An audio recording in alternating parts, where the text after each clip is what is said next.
They say the greatest danger to an empire is not the enemy at its gates, but the confusion inside its walls. Every day we fight 1,000 invisible wars between motion and meaning, noise and purpose, activity and understanding. We move faster, think harder, plan more, yet somehow we feel lost. But centuries ago, there lived a warrior who discovered something no blade could teach him, that motion without order is chaos, and stillness with purpose is power. This is his story of how he learned to see the hidden pattern beneath all things. And if you listen closely, you might recognize your own life in his battles. The same confusion, the same search for clarity, because by the end of this story, you won't just know how to act, you'll understand why you act. This is the order of all things, Chapter 1, The Noise of Movement. In the heart of the imperial capital, where towers of stone and banners of crimson caught the morning wind, a young strategist named Haru lived in constant motion. He was the rising mind of his generation, praised for his quick decisions, envied for his flawless record in skirmishes, and adored by the court for his charm. His notebooks were filled with diagrams of formations, lists of tactics, and endless notes on timing, pressure, and response. He was a man who believed victory was born from activity, that movement itself was mastery. But beneath the glittering praise, Haru felt an unease that he could never quite name. Though every decision he made seemed right, the outcomes never satisfied him. His troops followed his orders, yet their eyes often looked empty. His reports impressed the ministers, yet his heart felt heavy each night. He won, and still he was restless. One evening, his commander, the aging General Ren, summoned him to the garden. The air was still, and the moon hung pale above the koi pond. Ren was known as the unmoved mountain, a man who had seen decades of war and peace without ever showing haste. He watched Haru silently for a long while before speaking. "You move too much?" the old general said finally. His voice like gravel softened by wisdom. Haru frowned, puzzled. "With respect, master, isn't motion the essence of war? If we don't move first, we fall behind?" Ren smiled faintly. "And what if your movement leads nowhere?" Haru hesitated. "Then we move again," the general sighed. "That is what troubles me. You think in terms of affairs, actions, maneuvers, responses, but you have not yet seen the objects, the still things that give meaning to the motion. You know how to act, but not why?" The words landed like stones. Haru bowed respectfully, though confusion clouded his mind. Ren continued. "The world is divided between what moves and what stands still. The still things are forms, boundaries, and purposes, the pillars of heaven and earth. The moving things are affairs, the winds of cause and effect. If you do not understand the order between them, all your brilliance will turn to chaos." Haru's brow furrowed. "Then teach me." "Master, teach me how to find this order." Ren's eyes softened. "Not yet. First, you must learn to see." Chapter 2, The Unseen Structure. The following weeks passed quietly. General Ren stopped giving Haru direct orders and instead assigned him to observe the daily operations of the fortress. Not the soldiers, but the small things. He told him to watch the cooks as they prepared meals, the blacksmiths as they shaped iron, the clerks as they arranged records, and the gardeners as they pruned the trees. At first, Haru found it pointless. He was a man of war, not of kitchens or scrolls, but as the days went on, he began to notice a strange pattern. The cooks moved in harmony because their tools were placed precisely where they belonged. The blacksmiths worked efficiently because the bellows, tongs, and hammers were arranged in a perfect circle of motion.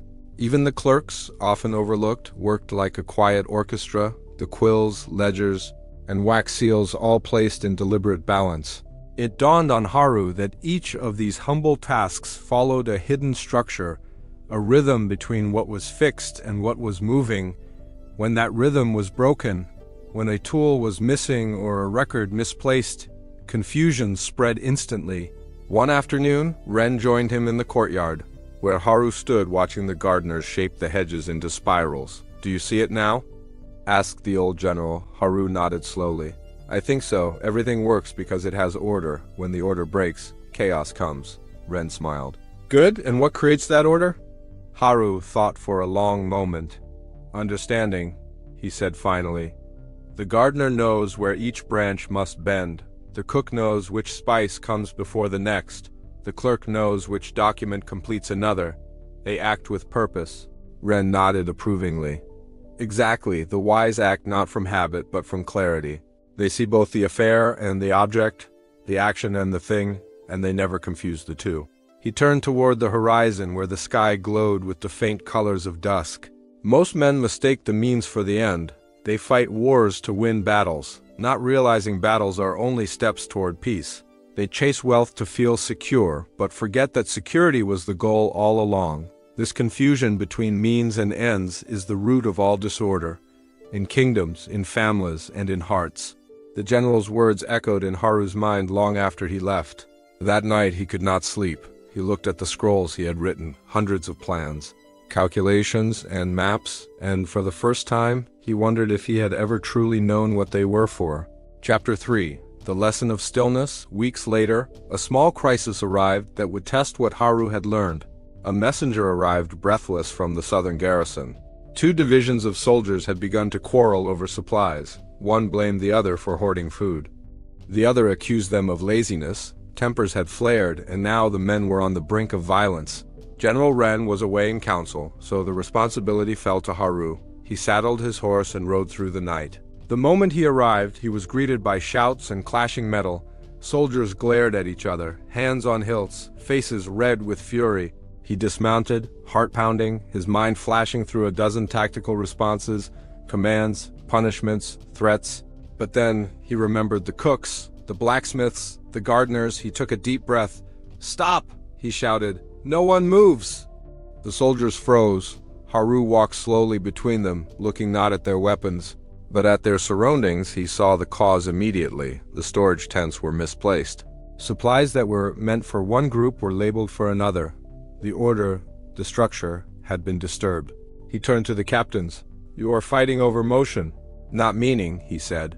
"Your men are confused because the objects of your work, the stores, the tools, the rations, are misplaced. Fix the order and the quarrel will disappear." Reluctantly, they obeyed. Within an hour, the chaos faded. The soldiers, ashamed, returned to their duties. That evening, as the campfire crackled, Haru wrote in his journal, "Today I learned that confusion breeds conflict, not from malice but from disorder. When the purpose of things is lost, even allies become enemies." When he returned, General Ren listened quietly as Haru recounted the event. The old man nodded, a faint smile at the corner of his lips. "You begin to understand the rule," he said. "When the order of affairs and objects is clear, peace follows naturally, but when it's lost, conflict grows even among friends. The wise win before fighting because they preserve order before chaos can arise." Haru bowed deeply. "Then, Master, this rule, is it truly the secret of all victory?"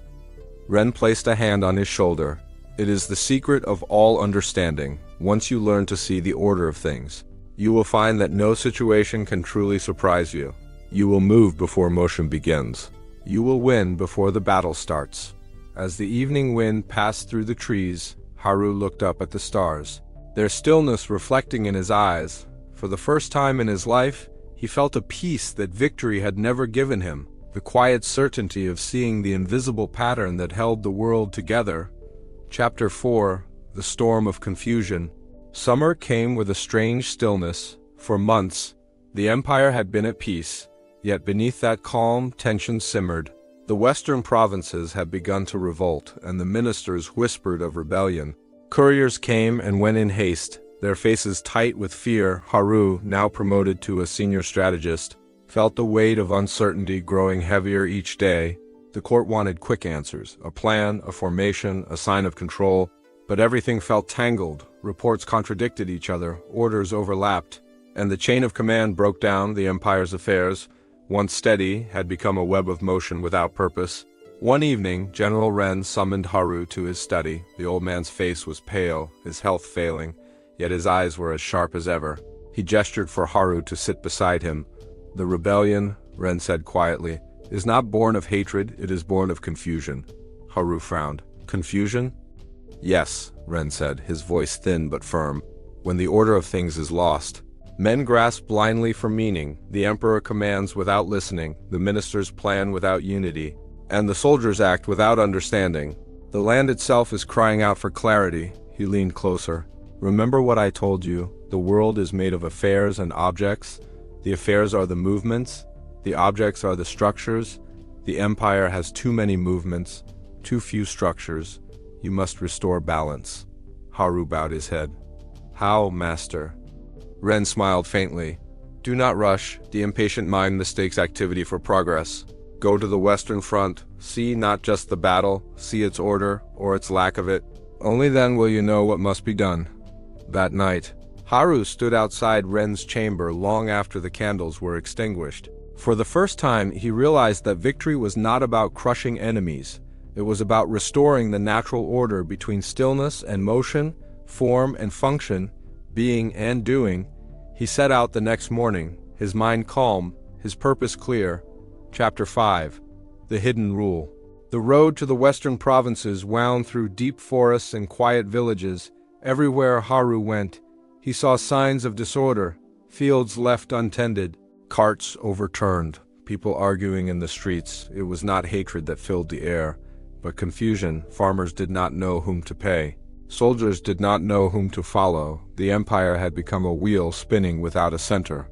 When Haru reached the war camp, he found chaos disguised as action. Messengers ran between tents, shouting contradictory orders. Captains debated strategies but ignored logistics. Food spoiled because no one had organized supply routes. That evening, as the officers gathered around the map, Haru listened quietly. They argued about where to strike first, what formation to use, how many men to send. It was a storm of opinions with no still point. Finally, Haru raised his hand. Before we decide on motion, he said softly, we must first restore structure. The officers stared. Structure? One repeated, confused. Haru stood, pointing to the map. These are objects, the fortresses, the bridges, the roads. They are broken or misplaced. Repair them first, then look at our affairs, the strategy, the timing, the communication. They are tangled. Clarify them next. You are trying to win battles without knowing what you are fighting for. We must understand our ends before we move our means. A few laughed under their breath, but others looked thoughtful. Haru continued, if we restore order, victory will come without fighting. The enemy's strength depends on our confusion. Let us first bring our affairs and objects into harmony. It took 3 days. They reorganized the camp, redrew the supply lines, re-established clear roles. The soldiers began to move with renewed confidence. On the 4th day, scouts reported something strange. The rebels were retreating, confused by the Empire's sudden unity. They had lost the will to fight. That evening, Haru stood before the campfire, the orange light flickering across his face for the first time. He understood what Ren had meant by preemptive victory without opposition. Clarity had defeated chaos, order had dissolved conflict. When a messenger brought word that General Ren had passed away, Haru bowed his head to the flames. He whispered, you were right, master. The world moves, but wisdom stands still. Chapter 6. The Mirror of Clarity. Years later, peace returned to the land. The emperor rebuilt the provinces, and Haru became his chief advisor, known not for his brilliance in war, but for his calm in crisis. People began to call him the Mirror of Clarity. In his later years, he often taught young officers in the same garden where General Ren once lectured him. He no longer carried maps or scrolls. Instead, he drew simple diagrams in the sand, circles, lines, arrows, and asked his students what they saw. One afternoon, a new student, eager and impatient, blurted out, Master Haru, I want to know the secret of victory. How can we win without fighting, as you did in the western provinces? Haru smiled, his eyes reflecting the still pond beside them. Then tell me, he said, what is still and what moves? The student blinked. Still? Moves? I don't understand. Exactly, Haru said gently. That is the beginning of all confusion. Every act in this world, every thought, every command, every breath, is either still or moving, form or function, object or affair. When you mistake one for the other, chaos begins. But when you see their relationship clearly, you gain mastery. He drew a single circle in the sand. This is the object, the thing itself. Inside it are the affairs, the actions that give it life. A sword without a purpose is just iron. A soldier without discipline is just noise. A plan without order is just dust. The wise see where things belong, and by placing them correctly, they create peace. The young man frowned. But master, how can one always know what is means and what is end? Haru looked at the sky, where clouds drifted slowly across the sun. By asking the simplest question, he said, "Why am I doing this?" He turned back to his students. Most people forget that question. They mistake the means for the goal, work for success, wealth for security, command for respect. They run endlessly, thinking movement is progress. But without clarity of purpose, they only exhaust themselves. He picked up a leaf and dropped it into the pond. It floated quietly, carried by the water's gentle flow. "Life moves like this," he said. "You can fight the current or you can understand it. The choice is yours." The students watched in silence as the leaf drifted toward the far edge of the pond. Haru stood slowly, his old joints stiff but steady. "The secret of order," he said softly, "is not control, it is discernment. Once you know where everything belongs, peace follows naturally. That is the art of clear analysis, the heart of all strategy, and the essence of life itself."